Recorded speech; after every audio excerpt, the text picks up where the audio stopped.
So then there's the confidentiality agreement, and that's just on the page prior.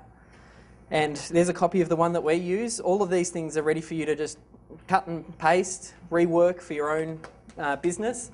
So for the confidentiality agreement, I tell them anything that they work on for Melbourne SEO Services is the property of Melbourne SEO Services. We have sensitive information, trade secrets, none of that can be shared. I said the only exception that I'm happy for them to talk about what it is that they're doing outside of ours is to their spouse. I said I don't mind if you share and talk about that type of stuff, but outside of that, what happens in Fight Club stays in Fight Club and it's not talked about.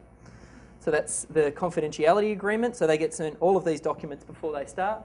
The next thing is the contracts, which I haven't included because I don't do it with the Filipino staff. I chatted with Pete a little while ago. Pete has got one, didn't you? We said we might be able to give you a copy if you're wanting to see what a contract would look like.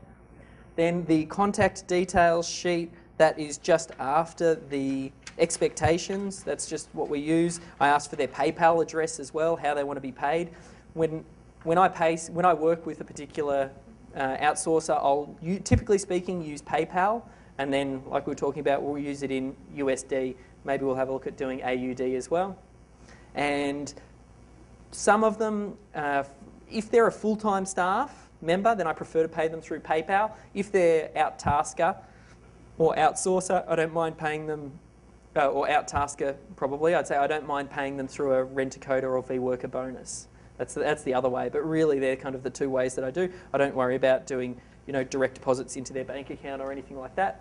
I pay on a fortnightly basis as well, and that leads into the job description. And I should probably walk through the job description, which is just in front of the confidentiality agreement.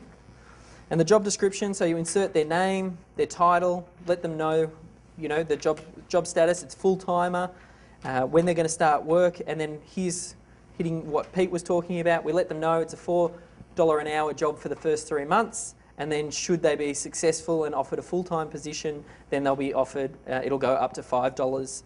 And we also let them know that they're coming on board as a contractor, so they get no holiday pay and no sick pay. And at lunchtime, they need to log off for lunch, but they get the 2 10-minute breaks as well. Something just really quickly on that rate of pay side of things that kind of skims the mind a lot of people. Going from $4 to $5 an hour is a 25% pay increase. So, significantly, that's a big jump for some of these people, 25%.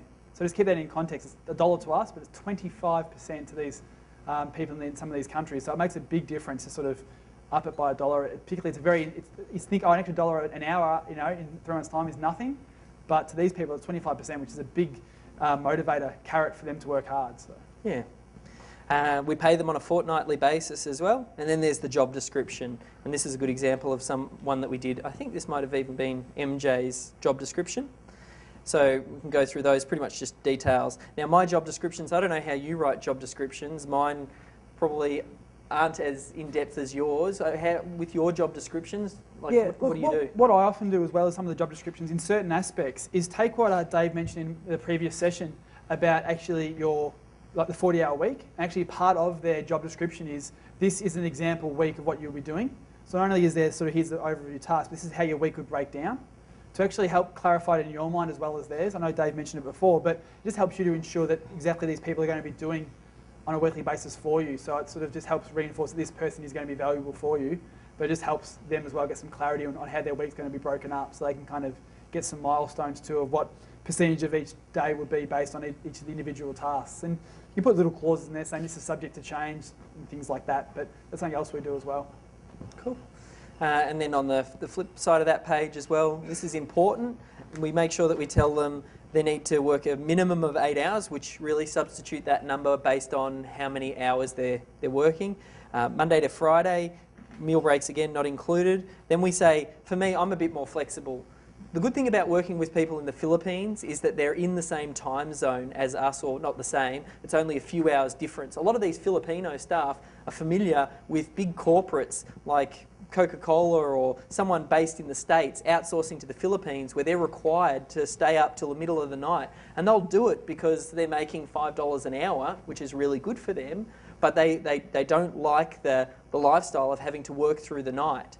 So that creates a really good opportunity for us here in Australia to find people who have been working and, poach, cherry pick some of these golden players that have had the corporate training, and you poach them over and say, I'll pay you the same amount, you'll get to work reasonable hours, and I'm much more flexible. I require that they are online for the morning, so you can see from 8:30 till 12:30, which I think is their time. How many hours difference is it, Ryan? It's about 2 hours.